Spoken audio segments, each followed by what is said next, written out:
During the Cold War, NATO was one of the most powerful military alliances in the world. Its headquarters in Brussels contained some of the most sensitive information in Western defense planning. Inside those offices were classified assessments of Soviet military strength, nuclear strategy, and detailed plans for how the alliance would respond if war broke out in Europe. The documents were protected by layers of security clearance. Access was limited. Every employee was carefully vetted. Yet for years, some of NATO's most sensitive information was quietly leaving the building. Not through a cyber attack, not through a military raid, but through one man. Rainer Rupp worked inside NATO as an analyst. To his colleagues, he appeared to be a West German economist contributing to alliance policy. In reality, he was an agent of the Stasi. Under the codename Topaz, he spent more than a decade passing NATO intelligence to East Germany and ultimately to the Soviet Union. Strategic assessments, military planning documents, internal debates within the Western Alliance. For years, NATO did not realize that one of its own analysts was quietly carrying its secrets across the Cold War divide. His espionage became one of the most successful intelligence penetrations of the alliance during the entire Cold War. But the operation would not last forever. When the Berlin Wall fell, the intelligence system that protected him collapsed with it. And hidden inside the archives of East German intelligence were the files that would eventually reveal the identity of the man known as Topaz. This is the story of the spy who sold NATO's secrets. During the Cold War, the headquarters of the North Atlantic Treaty Organization in Brussels was one of the most secure political and military centers in the Western Alliance. Inside the building, analysts, diplomats, and military officers worked with highly classified information about NATO strategy, intelligence assessments, and war planning. Access to these documents was tightly controlled. Security procedures were strict, and background checks were designed to prevent infiltration by Eastern Bloc intelligence services. Yet for years, one of the people working inside that system was secretly passing information to the other side. His name was Rainer Rupp. To Western colleagues, Rupp appeared to be a typical West German professional. He studied economics, spoke several languages, and moved comfortably within international institutions. His career path eventually brought him to NATO, where he worked as an analyst dealing with economic and strategic data connected to the alliance. But long before he arrived in Brussels, another organization had taken an interest in him. During the 1970s, Rupp had been recruited by the intelligence service of East Germany, the Ministry for State Security, widely known as the Stasi. The agency maintained one of the most extensive espionage networks in the Cold War world, and placing agents inside Western institutions was among its highest priorities. Within the Stasi system, Rupp received a codename, Topaz. His mission was simple in principle, but extraordinarily valuable in practice. Obtain information from inside NATO and transmit it to East German intelligence, which in turn shared critical material with Soviet intelligence services. Rupp's position inside the alliance provided access to documents that few outsiders ever saw. These included strategic assessments of Soviet military strength, internal NATO debates about defense policy, and confidential reports concerning how the alliance would respond if war broke out in Europe. In the tense atmosphere of the Cold War, such information carried enormous weight. The balance between NATO and the Warsaw Pact depended on accurate intelligence about the other side's capabilities and intentions. Knowing how NATO evaluated potential conflict scenarios could help Soviet planners adjust their own strategies. For years, NATO security systems failed to detect the breach. Rainer Rupp attended meetings, analysed reports, and participated in the daily work of the alliance. He appeared to be part of the system designed to defend Western Europe against the Soviet bloc. In reality, he was quietly transmitting pieces of that system's internal thinking to the other side. By the late 1970s and early 1980s, NATO's strategic planning had become one of the most sensitive areas of Western military policy. The alliance was built around a central assumption. If war broke out in Europe between NATO and the Warsaw Pact, the conflict would escalate rapidly and could involve nuclear weapons within days. Inside NATO headquarters in Brussels, analysts worked on classified assessments of this possibility. These reports examined military balance, troop deployments, logistical capacity, and the potential use of tactical nuclear weapons on the European battlefield. Among the analysts with access to these materials was Rainer Rupp. His position allowed him to read internal NATO documents that described how the alliance evaluated the strength of Soviet and Warsaw Pact forces. These assessments included estimates of troop numbers, equipment capabilities, and the likelihood of offensive operations across the divided German border. For Soviet planners, this information was extremely valuable. Knowing how NATO interpreted the military balance provided insight into Western expectations and fears. It revealed what the alliance believed the Soviet Union might attempt during a conflict, and how NATO intended to respond. Some of the most sensitive documents Rupp accessed involved nuclear strategy. During the Cold War, NATO maintained a policy known as flexible response. The idea was that if conventional forces could not stop a Warsaw Pact invasion, NATO might resort to limited nuclear strikes to halt the advance. The concept created intense internal debate. Military planners needed to consider scenarios in which nuclear weapons might be used early in a conflict. These plans were among the most closely guarded secrets within the alliance. Through his position, Rupp gained access to discussions about these scenarios. He could see how NATO strategists evaluated Soviet intentions and how they planned to escalate a conflict if necessary. These documents contained not only military data, but also political analysis about decision-making within the alliance. For East German intelligence, the material was passed to the Stasi. From there, key reports were shared with Soviet intelligence and military planners in Moscow. The flow of information moved quietly. Rupp did not remove large stacks of documents or engage in dramatic acts of espionage. Instead, he summarized information, reproduced key details, and passed them to his handlers through covert communication channels. Over time, the intelligence accumulated. For the Soviet Union, the reports from Topaz helped illuminate how NATO interpreted the strategic balance in Europe. They provided a window into the alliance's internal thinking, something that intelligence analysts value as much as raw military data. For NATO, however, the situation was very different. The alliance believed its strategic planning remained protected by layers of security clearance and internal oversight.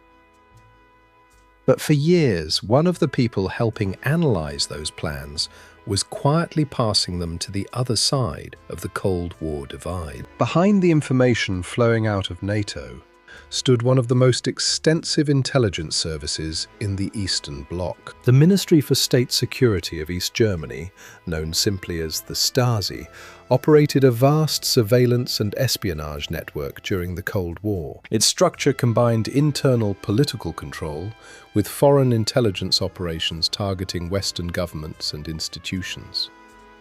One of its most ambitious objectives was to penetrate NATO itself.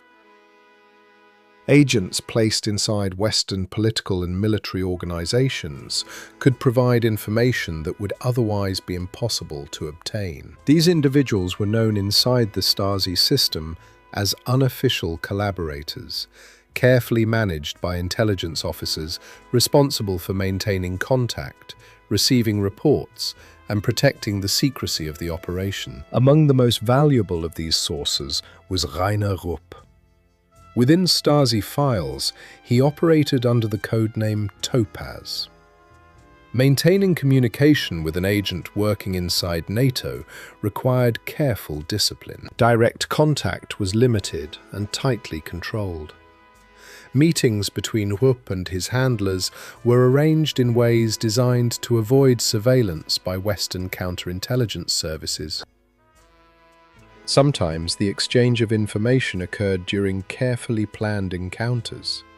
At other times, information was transmitted through written summaries or concealed copies of documents. Intelligence officers trained agents to minimize risk by avoiding unnecessary contact and limiting the amount of material transferred at any one time. The process was methodical.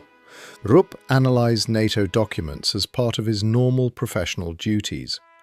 When he encountered information considered valuable to the Eastern Bloc, he prepared summaries describing the content and significance of the material. These summaries were then passed to Stasi handlers during scheduled meetings. From East Berlin, the reports moved further along the intelligence chain. Key information was forwarded to Soviet intelligence services, which integrated the material into broader assessments of Western military planning. In this way, information originating from NATO headquarters could eventually reach decision-makers in Moscow.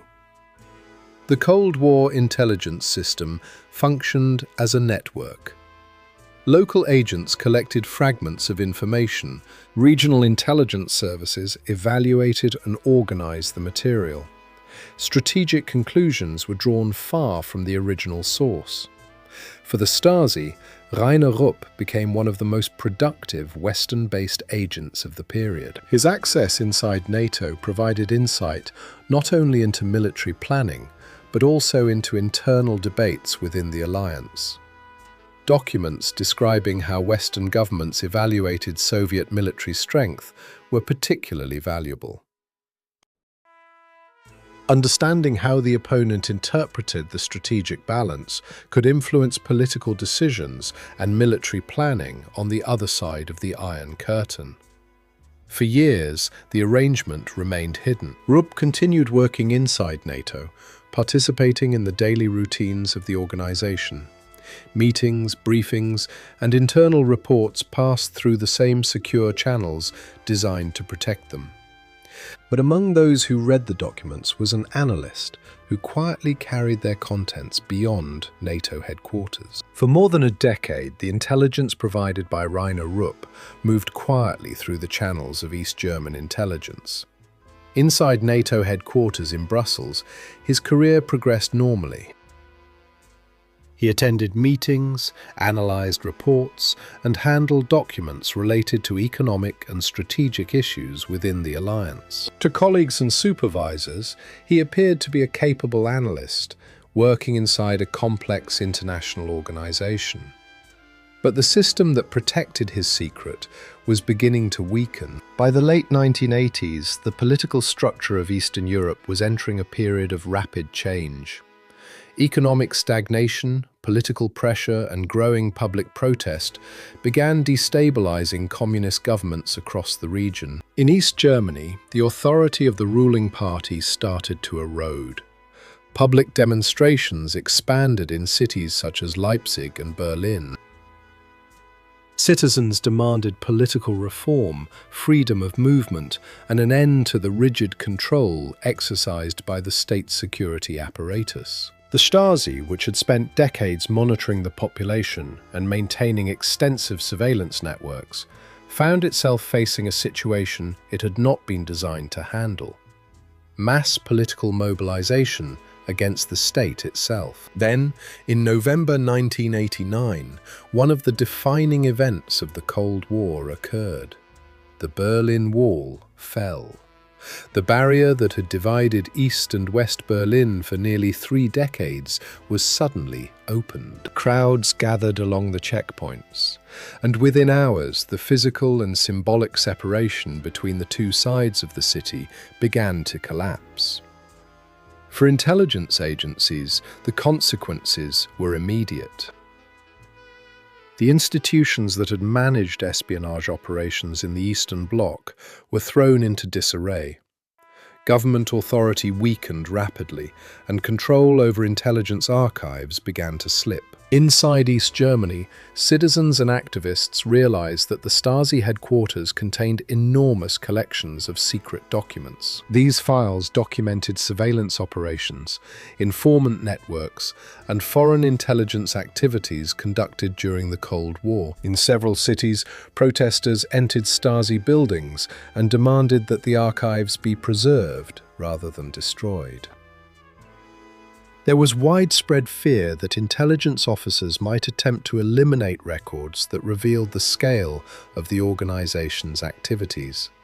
Some destruction did occur. In the final months of the East German state, Stasi personnel attempted to shred and remove large quantities of documents, but the process was chaotic and incomplete. Too many files existed, and events were moving too quickly. When East Germany formally dissolved and Germany moved toward reunification, the archives remained. Investigators, historians, and security officials began examining the material. The scale of the intelligence system became clearer with every box of documents opened. Millions of files recorded decades of surveillance. Thousands of names appeared in reports describing informants and covert agents. Among those files were records of foreign espionage operations, including the network that had placed an agent inside NATO. The codename Topaz appeared repeatedly in intelligence reports. For years, Western security services had suspected that Eastern Bloc intelligence might have sources inside NATO institutions. But identifying those individuals had been extremely difficult. Now the archives offered clues. Documents described meetings with an agent working inside NATO headquarters in Brussels. Reports summarized information about alliance strategy and internal assessments of Warsaw Pact military capabilities. These records began attracting the attention of investigators in the newly unified Germany. Western counterintelligence officials started comparing the information found in the Stasi files with personnel records and positions held inside NATO during the Cold War. The pieces gradually began to align. An analyst working inside the alliance, a West German citizen, access to strategic documents, years of unexplained intelligence leaks. The identity behind the codename Topaz was becoming clearer. For more than a decade, the Stasi had managed one of its most valuable agents inside the Western Alliance. The collapse of the East German state had unintentionally exposed that operation. The files that intelligence officers once believed would remain hidden had survived the fall of the regime that created them. And within those files was the information needed to identify the man who had carried NATO secrets across the Cold War divide. When the Cold War ended, many intelligence operations simply disappeared into the past. Agents stopped reporting, handlers vanished into reorganized institutions. Networks dissolved as governments collapsed and alliances shifted.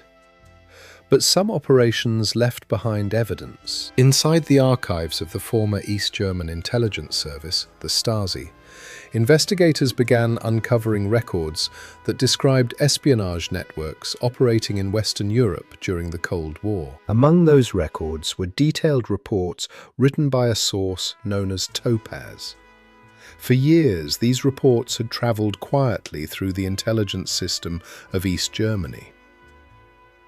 Information collected in Brussels had been transmitted to Stasi officers, evaluated in East Berlin, and shared with Soviet intelligence planners. The material included summaries of NATO strategic assessments, internal political debates within the alliance, and evaluations of Warsaw Pact military capabilities.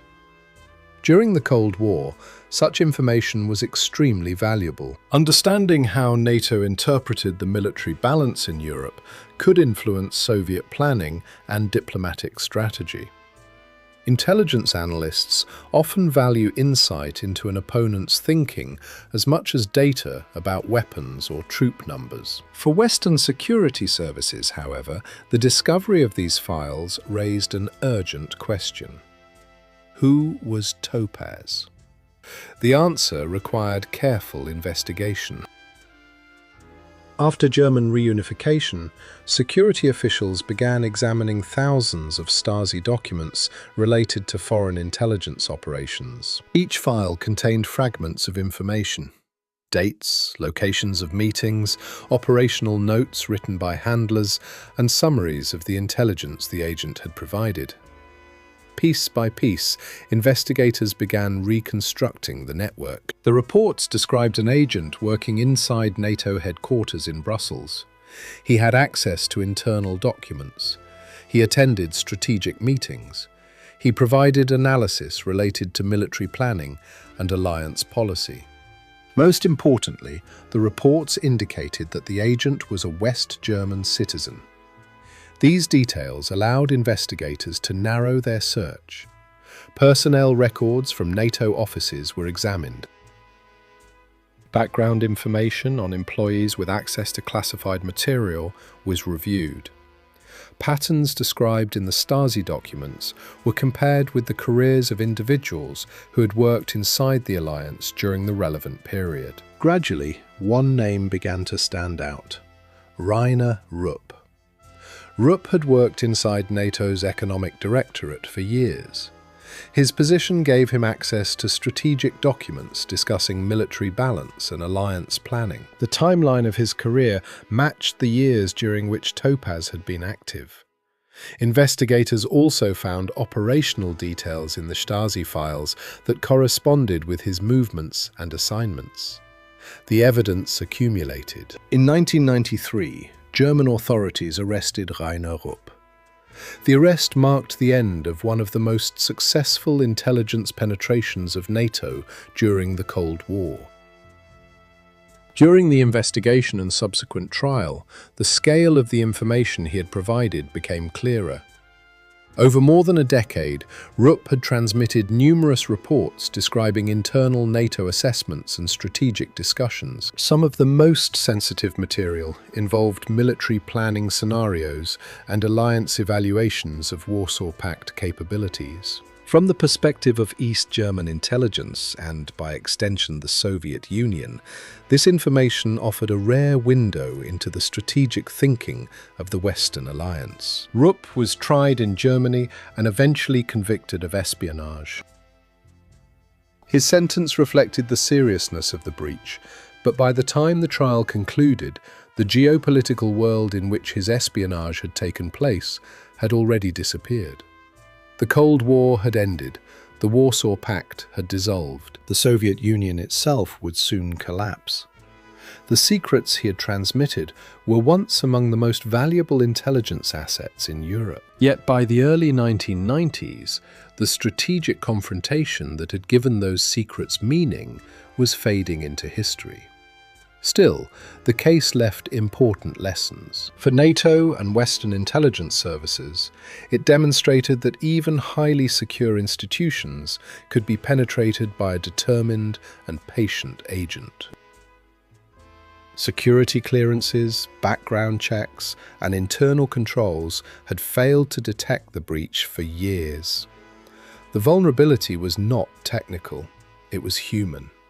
For historians of the Cold War, the story of Rainer Rupp revealed how intelligence competition shaped the conflict between East and West. The Cold War was often described as a military and ideological struggle, but it was also a contest of information.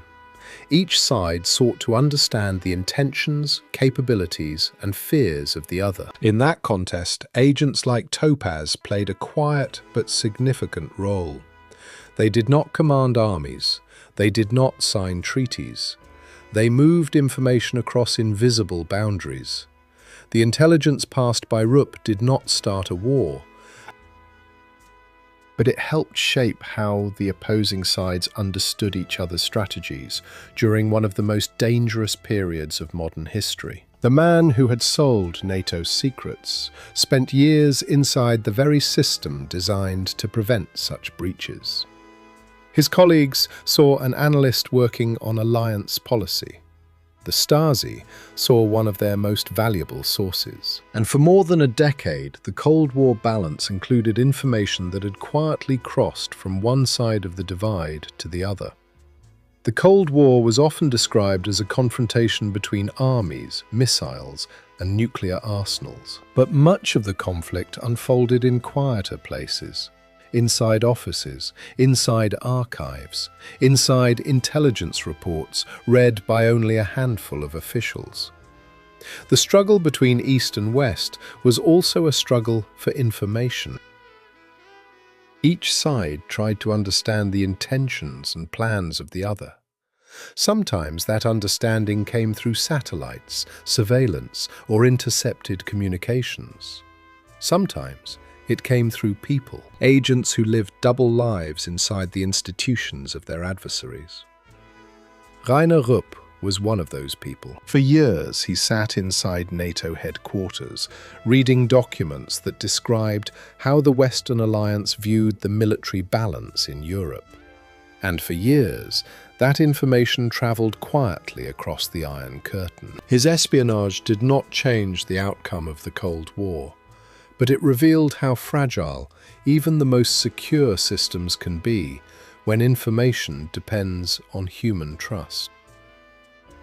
If you want to explore more stories where intelligence operations reshaped history, where secrets moved silently between rival powers, subscribe to Black Archive. Because the most important battles of the Cold War were not always fought with weapons.